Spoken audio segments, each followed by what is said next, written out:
بسم اللہ الرحمن الرحیم صلی اللہ تعالی علی حبیبہ محمد وعلی آلہ وصحبہ وسلم۔ حضرت سیدنا امام بخاری صاحب رحمۃ اللہ علیہ نے یہ ترجمۃ الباب قائم فرمایا، باب السجود علی الثوب فی شدۃ الحر، سخت گرمی میں کپڑے پر سجدہ کرنا۔ اس سے گزشتہ بھی ابواب جو حضرت امام بخاری صاحب رحمۃ اللہ علیہ نے بیان فرمائے ان میں اس بات کا ذکر کیا گیا کہ چٹائی پر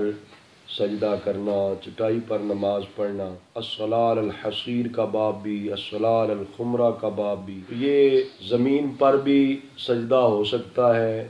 چٹائی ہو پھر بھی سجدہ ہو سکتا ہے، جائے نماز ہو، کپڑا ہو، سجدہ ہو سکتا ہے۔ اور پھر یہ ترجمۃ الباب بھی اس سے ملتا جلتا ہی ہے، اس میں صرف اتنا ہے کہ سخت گرمی ہے، سخت گرمی کی وجہ سے کپڑے پر سجدہ ہے کہ نیچے کپڑا رکھ لیا ہے اس پر سجدہ کر لیا ہے، تو اس میں کوئی کسی قسم کا حرج نہیں ہے۔ کچھ لوگوں کی ایسی سوچ تھی جو سمجھتے تھے کہ زمین پر ہی سجدہ ہونا چاہیے، زمین پر اگر جائے نماز، مصلی، کپڑا کوئی چیز بھی ہو تو اس پر سجدہ مناسب نہیں ہے۔ حضرت امام بخاری صاحب رحمۃ اللہ علیہ نے یہ مختلف ابواب ایک جیسے قائم کر کے یہ مسئلہ واضح کر دیا کہ کوئی کپڑا، جائے نماز، مصلی وغیرہ ہو تو اس پر سجدہ ہو جاتا ہے، نماز پڑھنے میں کوئی کسی قسم کی قباحت نہیں ہے۔ اگرچہ آج کل ہمارے نزدیک تو اس کے عوام میں کوئی ایسا ایشو نہیں ہے، لوگ سمجھتے ہیں جائے نماز پہ نماز پڑھنے میں کوئی حرج، لیکن بعض لوگوں کی جو رائے تھی اس کے تردید کے لیے حضرت امام بخاری صاحب رحمۃ اللہ علیہ نے یہ ابواب قائم فرمائے، اور اسی ضمن میں یہ باب بھی قائم کر دیا کہ سخت گرمی ہو تو سجدہ کرتے وقت جائے سجدہ پر کپڑا رکھ لینا۔ ٹھیک ہے، یہ تو ظاہر ایک انسانی ضرورت بھی ہے، سجدے کے اندر جو اطمینان چاہیے یا جو سجدے میں پیشانی اور ناک کا زمین پہ لگنا ہے اس کے لیے بھی تو ضروری ہے نا کہ وہ نیچے کپڑا کوئی چیز ہو جس پر سجدہ ہو سکے۔ سخت گرم زمین ہے اس پر تو اپنی پیشانی رکھ نہیں سکتا، پھر تو سجدہ ادا نہیں ہو سکے گا، تو کپڑا وغیرہ سخت گرمی کی وجہ سے رکھ لے تو اس میں کوئی کسی قسم کا حرج نہیں ہے۔ اور حضرت امام بخاری صاحب رحمۃ اللہ علیہ ترجمۃ الباب میں ہی حضرت سیدنا امام حسن بصری رضی اللہ تعالی عنہ جو صوفیاء کے بھی سردار ہیں اور تابعین کے بھی سردار گزرے ہیں، آپ کا یہ قول مبارک لے کر آئے ہیں کہ کان القوم یسجدون علی الامامۃ والقلنسوۃ ویداء فی کمہ، کہ لوگ امامے پر سجدہ اور ٹوپی پر سجدہ بھی کر لیتے جبکہ ان کے ہاتھ ان کی آستینوں میں ہوتے۔ اب ہاتھوں کا آستینوں میں رکھنا گرمی کے بچاؤ کے لیے، اور آستینیں لمبی ہیں تو ہاتھ ان کے اندر آدمی چھپا سکتا ہے، زمین پہ رکھنے کے لیے آستینیں جو ہیں ان کے اندر ہی ہاتھ رکھ کے بندہ ہاتھ زمین پہ لگا لے تو یہ بھی ٹھیک ہے، ظاہر گرمی سے بچاؤ کرنا ہے۔ اور اسی طرح پھر یہ ہے کہ یہ امامہ شریف ہے اس کا ایک حصہ اگر جو لٹکا ہوا ہے اس کو جائے سجدہ پہ رکھ لیا جائے پیشانی کی جگہ پہ، یا پھر یہ ہے کہ ٹوپی ایسی ہے جو اتار کے رکھی جا سکتی ہے، تو ان ساری صورتوں کے اندر جواز موجود ہے، اس لیے کہ سخت گرم ہے زمین جہاں پہ سجدہ کرنا ہے اور کوئی ایسی زمین ہے نہیں ہے، تو اس ضرورت کے پیش نظر جو ہے نا امام شریف پہ سجدہ کر لینا، ٹوپی پہ سجدہ کر لینا، اس کا جواز ہے۔ اور حضرت سیدنا امام بخاری صاحب رحمۃ اللہ علیہ اپنی سند کے ساتھ جو حدیث پاک لے کر آئے اس کی آخری راوی حضرت سیدنا انس بن مالک رضی اللہ تعالی عنہ ہے، وہ فرماتے ہیں کنا نصلی مع النبی صلی اللہ علیہ وسلم فیادع احدنا طرف الثوب من شدت الحر فی مکان السجود، ہم نبی پاک صلی اللہ علیہ وسلم کے ساتھ نماز پڑھتے تھے جب سے ہم میں سے کوئی آدمی سخت گرمی کی وجہ سے سجدے کی جگہ پر کپڑے کی ایک سائیڈ ایک طرف کو رکھ لیتا تھا۔ طرف الثوب کیا ہے؟ کپڑے کی، کپڑے کا ایک کنارہ، کپڑے کی ایک سائیڈ، تو چاہے اس میں دامن بڑا ہو اس کا کنارہ رکھ لیا جائے، آستین بڑی ہے، امام شریف کا ہے کوئی بھی کپڑا جسم میں پاس ہے جو جسم کے پر پہنا ہوا بھی ہے، جسم سے علاوہ ہو وہ پہلے بچھا لیا وہ تو ویسے ہی ٹھیک ہے، لیکن یہ ہے کہ اگر پہلے بچھانے کے لیے کپڑا نہیں ہے لیکن جائے سجدہ جو ہے وہ سخت گرم ہے اور سجدہ دشوار ہے، اس صورت میں کوئی بھی چیز ہے کپڑا وغیرہ تو وہ وہاں پہ رکھ لیا جائے تاکہ سجدہ ہو جائے، ایسے کرنے میں کوئی حرج نہیں ہے۔ صحابہ اکرام کہتے ہیں ہم تو ایسے کر لیتے تھے، سخت گرمی میں سجدے کی جگہ پر کیا کر لیتے ہم، کپڑے کا کوئی کنارہ رکھ کر اس پر سجدہ کر لیا کرتے تھے۔ حضرت سیدنا امام بخاری صاحب رحمۃ اللہ علیہ نے باب قائم فرمایا، باب الصلاۃ فی النعال، جوتے پہن کے نماز پڑھنا کیسا ہے، جوتے پہن کے نماز پڑھنا کیسا ہے۔ اس ضمن میں حضرت سیدنا امام بخاری صاحب رحمۃ اللہ علیہ جو حدیث پاک لے کر آئے اس میں ہے کہ ابو مسلمہ سعید بن یزید ازدی رضی اللہ تعالیٰ کہتے ہیں کہ میں نے انس بن مالک رضی اللہ تعالیٰ سے پوچھا، اکان النبی صلی اللہ علیہ وسلم یصلی فی نعلیہ؟ قال نعم، کہتے ہیں میں نے حضرت انس بن مالک رضی اللہ تعالیٰ سے پوچھا کہ کیا نبی پاک صلی اللہ علیہ وآلہ وسلم اپنے نعلین پاک پہنے ہوئے نماز پڑھ لیتے تھے؟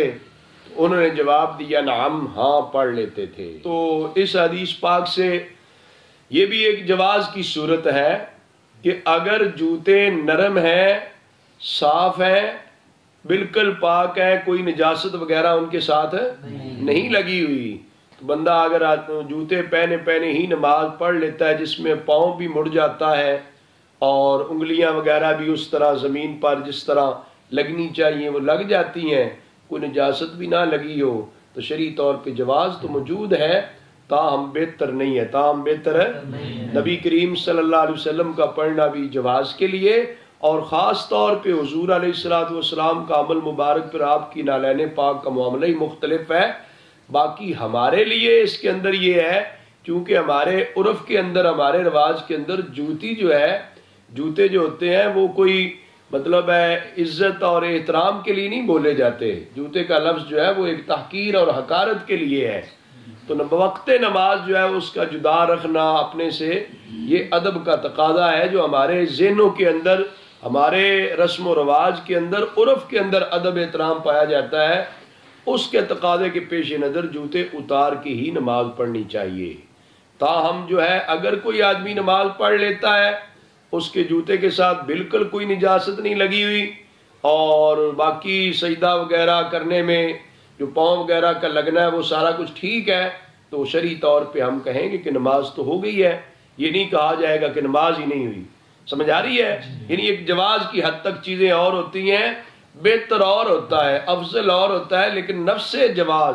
کہ صرف کیا ایسے ہو جائے تو کیا نماز ہو جائے گی، وہ ہو جانا اور ہوتا ہے، افضل ہونا اور ہوتا ہے، تو اس میں مطلب نفس جواز کی حد تک ہی مراد لیا جاتا ہے۔ اگلا باب ہے باب الصلاۃ فی الخفاف، موزے پہن کے نماز پڑھنا۔ اب موزے ظاہر نرم بھی ہوتے ہیں، اگر صاف ہیں کوئی نجاست وغیرہ نہیں لگی ہوئی تو ان کو پہن کے بھی نماز پڑھنے میں کوئی حرج نہیں ہے۔ اور اس کے تحت جو روایت لے کر ہے حضرت سیدنا حمام بن حارث رضی اللہ تعالیٰ کہتے ہیں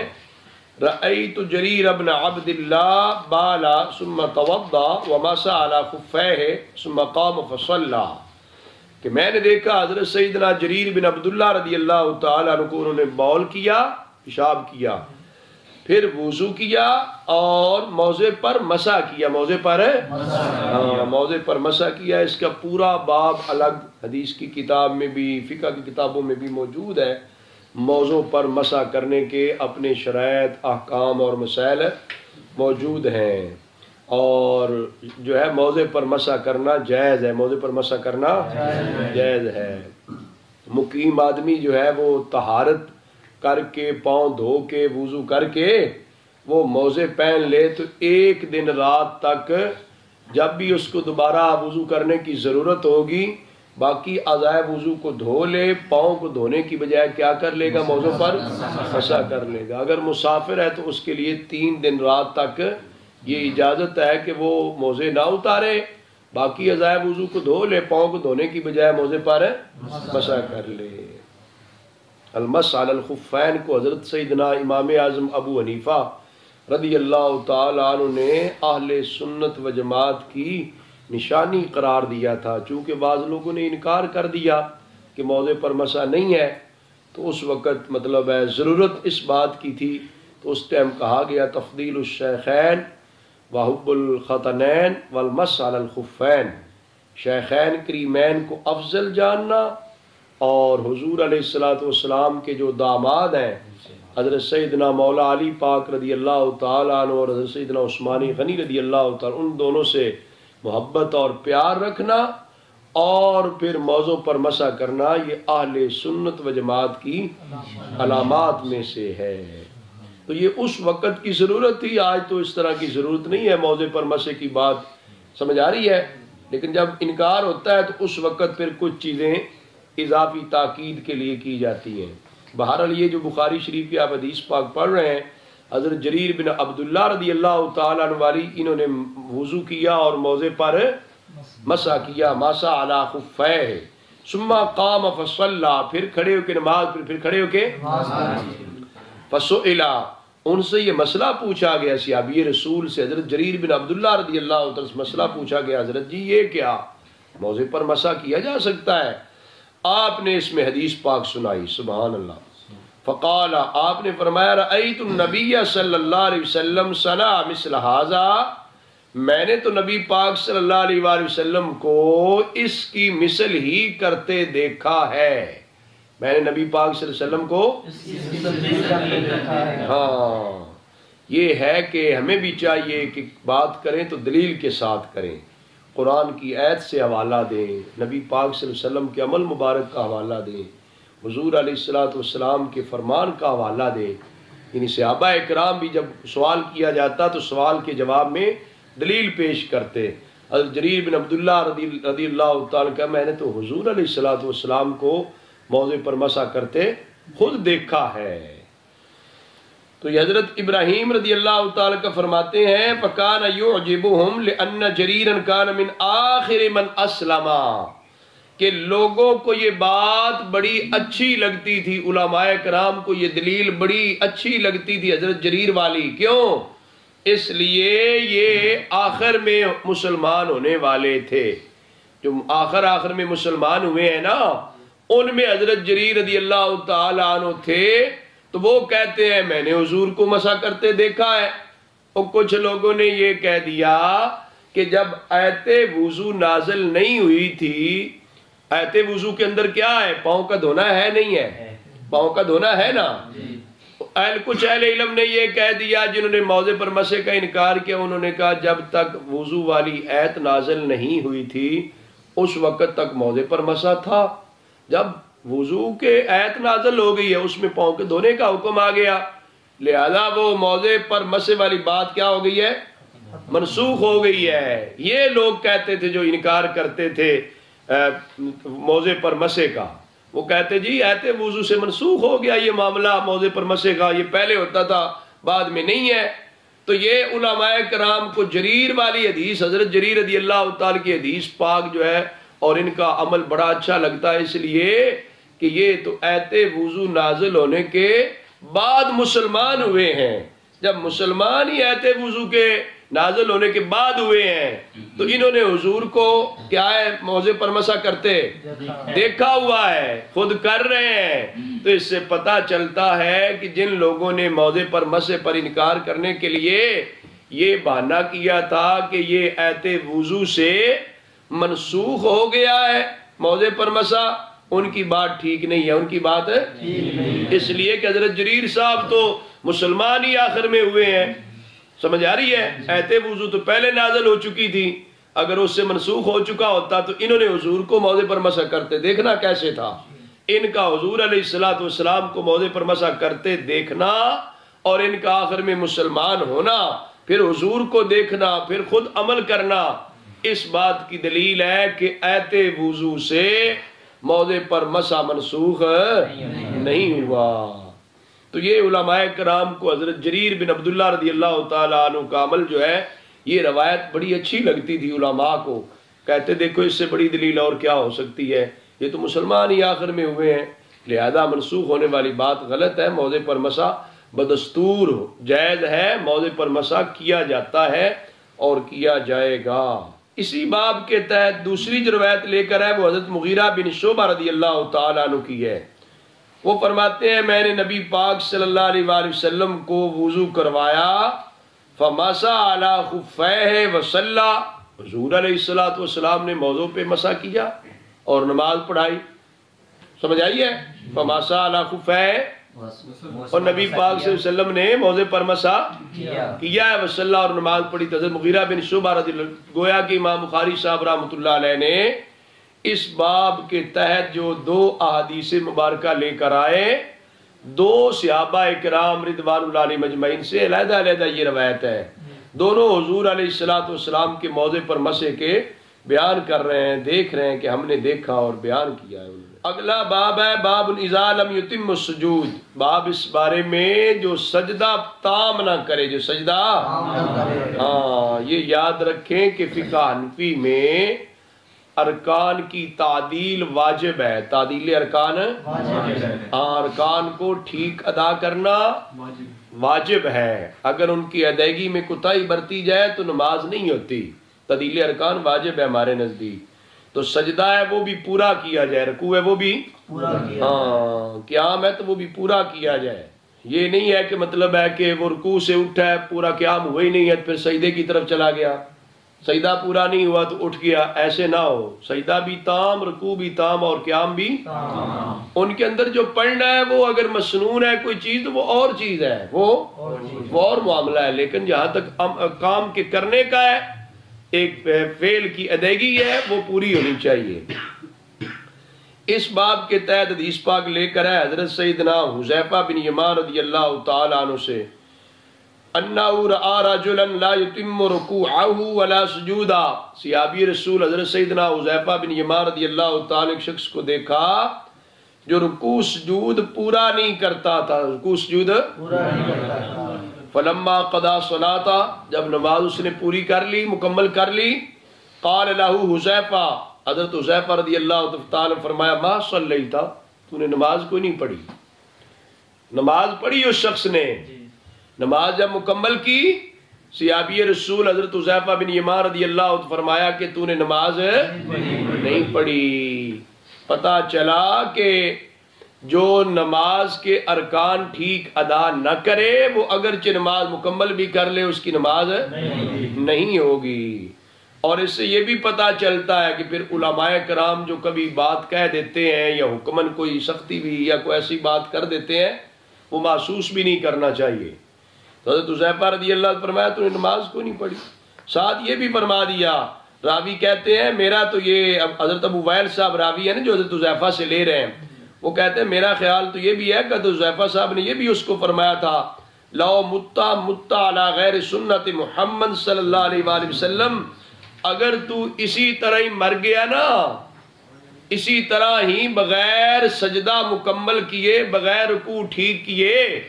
اگر اسی طرح نمازیں پڑھتا مر گیا تو سنت محمدیہ صلی اللہ علیہ وسلم کے خلاف پہ مرے گا، نعوذ باللہ من ذالک۔ حضور علیہ السلام کے جو طریقہ ہے نا ایمان اور طریقہ اسلام پہ تجھے موت نہیں آئے گی، لو متا علی غیر سنت محمد صلی اللہ علیہ وسلم۔ اس سے پتہ چلتا ہے کہ شریعت کے احکام کا قطعاً کوئی بندہ جو ہے نا شریعت کے احکام میں تساہل نہ برتے، سستی نہ کرے، جائے کہ معاذ اللہ مذاق کرے، وہ تو بہت زیادہ خطرناک ہے نا، وہ تو بہت زیادہ خطرناک ہے۔ شریعت کے افعال احکام کا جو ادب ہے وہ ملوز خاطر رکھنا چاہیے اور اس کی ادائیگی کی کوشش کرنی چاہیے۔ کوئی بندہ کہتا جی میں کرتا تو اگر شریعت کے حکم کے خلاف کر رہا ہے تو خطرہ اس بات کا ہے خاتمہ ایمان پہ نہ ہو، خطرہ اس بات کا ہے کہ خاتمہ، صحابی رسول نے کہا کہ اگر تو ایسے ہی نماز پڑھتا رہا نا تو تیرا خاتمہ پھر ٹھیک نہیں ہوگا، تو حضور علیہ السلام کے طریقے کے مطابق تجھے موت نہیں آئے گی، حضور کا طریقہ تو اسلام والا ہے، دین والا ہے نا، تو لہذا جو ہے نا یہ ہمیں دیکھنا چاہیے۔ کچھ جو کوتاہی کرتے ہیں لوگ اور سمجھتے ہیں کیا ہو جائے گا، ایسے نہیں ہے، اس کے آگے نقصانات کچھ اور بھی ہوتے ہیں۔ بارے شریعت کے اندر بھی یہ بات لکھی ہے کہ دوران آذان بات چیت بندہ کرتا رہے نا، آذان نہ سنے، جواب نہ دے، بات چیت کرتا رہے، گپ شپ کرتا رہے، تو خطرہ اس بات کا ہے کہ خاتمہ ایمان پہ نہ ہو۔ اس سے آپ اندازہ لگا لیں کہ یہ شریعت کے احکام کا لحاظ اور احترام ہمیں کرنا چاہیے۔ کوتاہی بندے سے ہو جائے، غلطی سرزد ہو جائے، وہ اور چیز ہے، اس پر بھی ندامت ہونی چاہیے، اس پر ندامت، شرمندگی ہو، توبہ ہو۔ لیکن یہ نہیں ہے کہ بندہ بالکل اس کو کچھ سمجھے ہی نہ، مذاق کے طور پہ کرتا رہے یا سستی کے طور پہ، ایسے نہیں ہے۔ تو یہ صحابی رسول حضرت حذیفہ رضی اللہ تعالی فرمایا کہ لو متا علی غیر سنت محمد صلی اللہ علیہ وآلہ وسلم۔ اگلا باب قائم کیا حضرت سیدنا امام بخاری صاحب رحمۃ اللہ علیہ نے کہ اپنے بازو جو ہیں اپنے پہلوؤں سے جدا رکھے، اپنے پہلو جو ہے وہ اپنے رانوں سے جدا جو ہے نا دوران سجدہ، سجدے کے دوران یہ بازو جو ہے یہ پہلو سے جدا رکھنے چاہیے، اور پھر یہ پہلو جو ہے یہ ران سے یہ مرد کے لیے طریقہ یہی ہے، سمجھ آ رہی ہے؟ عورت تو چونکہ قابل ستر ہے نا، عورت کا تو معنی مطلب ہے یہ کوئی ڈھانپنے والی چیز ہے نا، اس کے لیے حکم اور ہے کہ وہ مطلب ہے اپنے اعضاء کو، اپنے دامن کو، اپنے جسم کو، باڈی کو جتنا وہ سمیٹ کے سجدہ کرے۔ لیکن مرد جو ہے اس کے لیے کیا ہے کہ یہ ان اعضاء کو علیحدہ علیحدہ کر کے سجدہ کرے۔ اس کے تحت روایت لے کر ہے حضرت سیدنا عبداللہ بن مالک ابن بحینہ رضی اللہ تعالیٰ عنہ کی کہ ان النبی صلی اللہ علیہ وسلم کان اذا صلی فرج بین یدیہ حتی یبدو بیاض ابطیہ، کہ نبی پاک صلی اللہ علیہ وآلہ وسلم جب نماز ادا فرماتے، سجدہ کرتے، تو آقا حضور اپنے ہاتھوں کو کھولتے یہاں تک کہ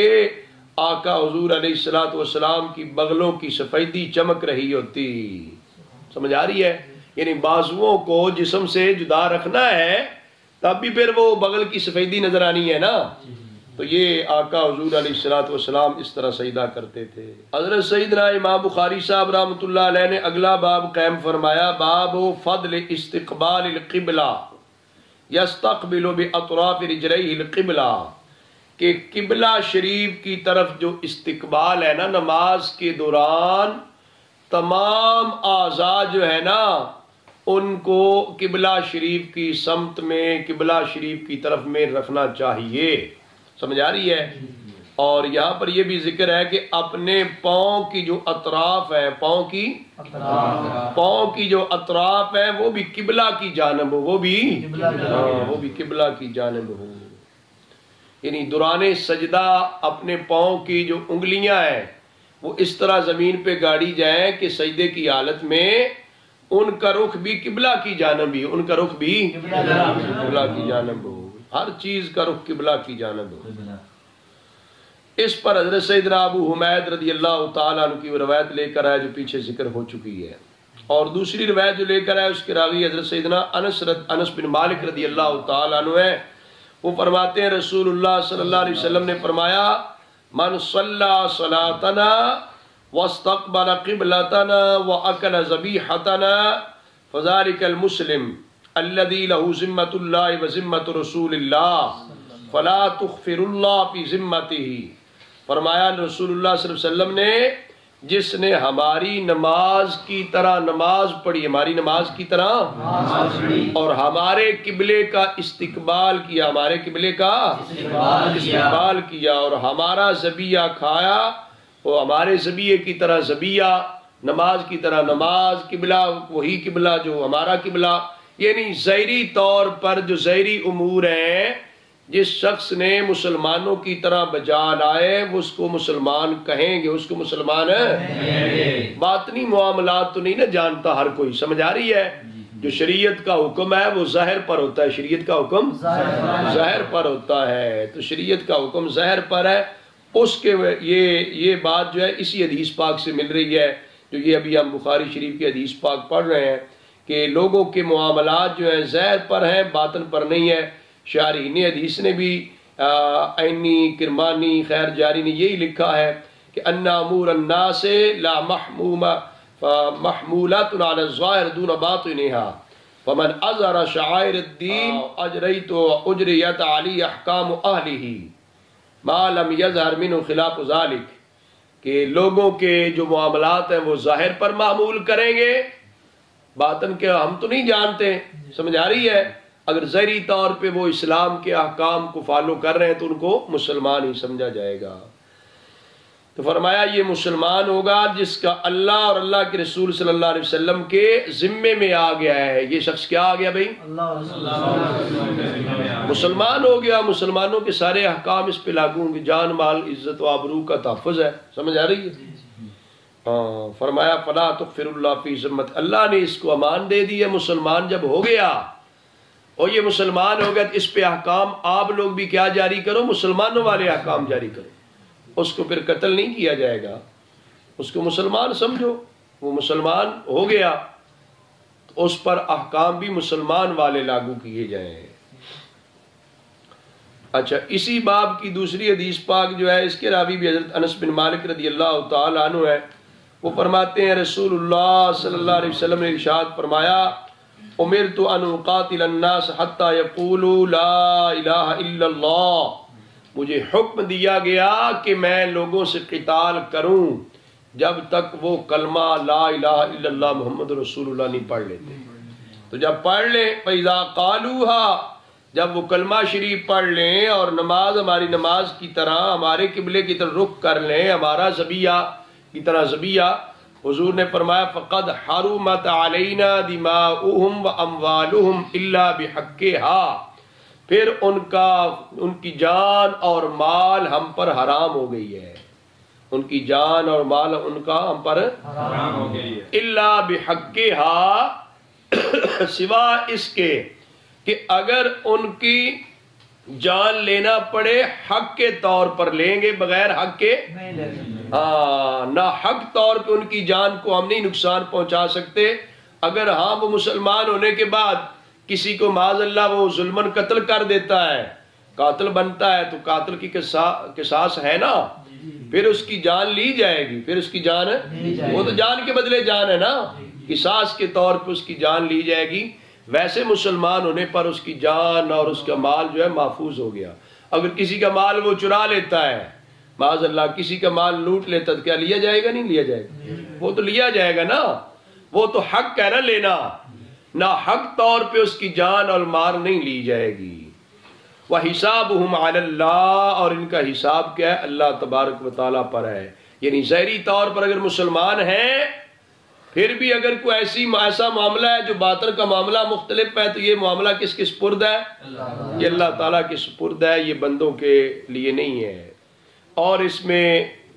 حضرت میمون بن سیاح نے حضرت انس بن مالک رضی اللہ تعالیٰ عنہ سے سوال کیا، تو انہوں نے فرمایا کہ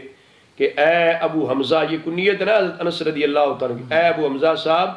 کیا بندے کا خون مال جو ہے کون سی چیز حرام کر دیتی ہے؟ انہوں نے جواب دیا جو گواہی دے دے کہ اللہ کے سوا کوئی معبود نہیں، ہمارے قبلے کا استقبال کرے، ہمارے ساتھ نماز پڑھے، ہمارے ذبیحہ کھائے، تو وہ مسلمان ہے۔ سمجھ آ رہی ہے؟